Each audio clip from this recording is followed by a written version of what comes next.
कुमार ने 7वीं बार बिहार के मुख्यमंत्री पद की शपथ ली है। जी हां, पहली सरकार केवल 7 दिन तक चला सकने वाले नीतीश कुमार लगातार 1.5 दशक से बिहार की सत्ता संभाले हुए हैं और कभी बीमारू राज्यों में गिने जाने वाले सूबे में सुशासन बाबू के नाम से भी प्रचलित हैं। जी हाँ, इंजीनियरिंग की पढ़ाई करने वाले नीतीश की राजनीति के माहिर खिलाड़ी हैं और सही समय पर दोस्त को दुश्मन और दुश्मन को दोस्त बनाना भी बखूबी जानते हैं। जी हाँ, 3 साल शासन के बाद वह बिहार के सबसे लंबे समय तक मुख्यमंत्री रहने का रिकॉर्ड अपने नाम कर सकते हैं। भले ही इस बार चुनाव में जेडीयू का प्रदर्शन पहले जैसा नहीं रहा। उसे पिछली बार 2015 विधानसभा चुनाव में मिली 71 सीटों के मुकाबले इस बार मात्र 43 सीटें मिली हैं, लेकिन सियासी वक्त की नज़ाकत को समझने वाले नीतीश कुमार इस बार भी मुख्यमंत्री बने रहने में कामयाब रहे। जी हाँ, मंडल की राजनीति में नेता बनकर उभरे नीतीश कुमार को बिहार को अच्छा शासन मुहैया कराने का श्रेय दिया जाता है, लेकिन उनके विरोधी उन पर अवसरवादी होने का आरोप लगाते रहे हैं। भले ही इस राजनीतिक अवसरवादिता कहा जाए या उनकी बुद्धिमत्ता, राजनीतिक शतरंज की बिसात पर नीतीश कुमार की चालों ने वर्षों से सत्ता पर उनका दबदबा बनाए रखा है। कोई भी राजनीतिक चाल चलने से पहले अपने सभी विकल्पों पर अच्छी तरह से सोच विचार करने के लिए जाने जाने वाले कुमार कभी लहरों के विरुद्ध जाने से संकोच नहीं करते। जी हाँ, जेपी आंदोलन में सक्रिय भूमिका निभाने वाले युवा नीतीश कुमार ने राज्य विद्युत विभाग में नौकरी का प्रस्ताव ठुकरा दिया और राजनीति में जुआ खेलने का फैसला किया। जी हाँ, बिहार के किसी शिक्षित युवा के लिए सरकारी नौकरी ठुकराकर राजनीति में भाग्य आजमाने का फैसला करना बहुत बड़ी बात है। जयप्रकाश नारायण के नेतृत्व वाले आंदोलन में अपने साथ राजनीति में कदम रखने वाले लालू प्रसाद और रामविलास पासवान के विपरीत नीतीश कुमार को लंबे समय तक चुनाव में जीत नहीं मिली। जी हाँ, उन्हें 1985 के विधानसभा चुनाव में लोक दल के उम्मीदवार के तौर पर हरनौत विधानसभा सीट से पहली बार सफलता मिली। हालांकि उस चुनाव में कांग्रेस ने भारी बहुमत हासिल किया था। यह चुनाव इंदिरा गांधी की हत्या के कुछ महीने बाद हुआ था।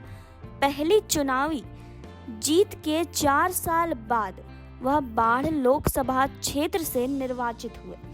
जी हाँ, यह वही दौर था जब सारण से लोकसभा सदस्य रहे लालू प्रसाद पहली बार बिहार के मुख्यमंत्री बने थे। उस वक्त जनता दल के भीतर मुख्यमंत्री के लिए नीतीश ने लालू का समर्थन किया था। इसके बाद कुछ वर्षों में लालू प्रसाद बिहार की राजनीति में सबसे ताकतवर नेता के तौर पर उभरे।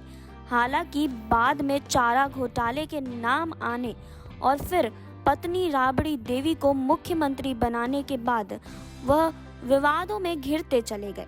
नीतीश ने भी 1990 के दशक में मध्य में ही जनता दल और लालू से अपनी राह अलग कर ली और बड़े समाजवादी नेता जॉर्ज फर्नांडिस के साथ समता पार्टी का गठन किया।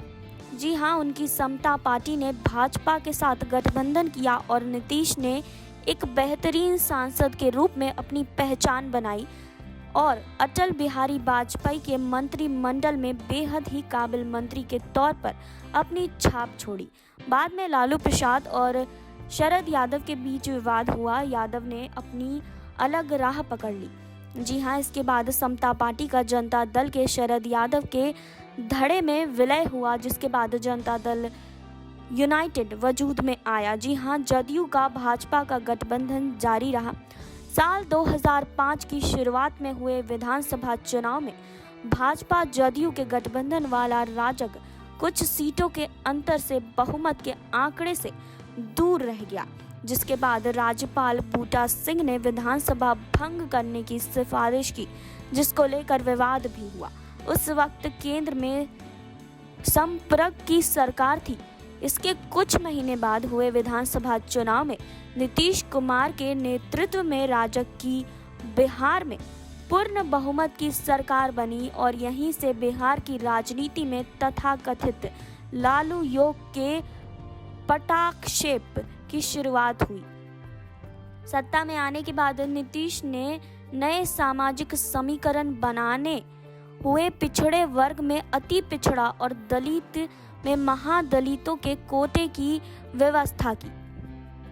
जी हां, आपको बता दें कि वर्ष 2014 के लोकसभा चुनाव में जदयू को बड़ी हार का सामना करना पड़ा और बिहार में भाजपा ने जीत हासिल की। जी हां, नीतीश ने नैतिक जिम्मेदारी लेते हुए मुख्यमंत्री पद से इस्तीफा दे दिया और जीतन राम मांझी को मुख्यमंत्री बनाया। करीब एक साल के भीतर ही मांझी का बागी रुख देख नीतीश ने फिर से मुख्यमंत्री की कमान संभाली। जी हां, 2015 के चुनाव में वो राजद और कांग्रेस के साथ मिलकर चुनाव लड़े और इस महागठबंधन को बड़ी जीत हासिल हुई। नीतीश ने अपनी सरकार में उप मुख्यमंत्री एवं राजद नेता तेजस्वी यादव के खिलाफ भ्रष्टाचार के आरोप लगने के बाद मुख्यमंत्री पद से इस्तीफा दे दिया। हालांकि कुछ घंटों के भीतर ही भाजपा के समर्थन से एक बार फिर बिहार के मुख्यमंत्री बने। उन्हें नरेंद्र मोदी के खिलाफ एक चुनौती के तौर पर देखने वाले लोगों ने नीतीश के इस कदम को जनादेश के साथ विश्वासघात करार दिया।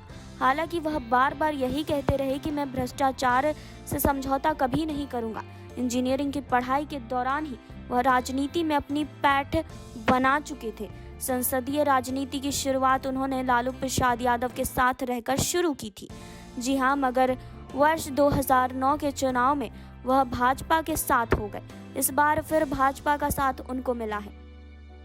बीच में 2014 में उनकी अपनी पार्टी जदयू अकेले चुनाव लड़ी, तब मात्र 2 सीटों पर उनके उम्मीदवार जीत सके। इसके पहले विधानसभा का चुनाव वह 2 बार भाजपा के साथ रहकर जीते और राज्य में सरकार बनाई। जी हां, तीसरी बार उन्होंने बिहार विधानसभा चुनाव में लालू प्रसाद यादव की पार्टी का साथ ले लिया, लेकिन लगभग 1.5 साल के बाद ही उनका मोह भंग हो गया। जी हां, तो और अपडेट्स के लिए आप जुड़े रहिए हमारे साथ। नेक्स्ट 9 भोजपुरी से सुरभि की रिपोर्ट।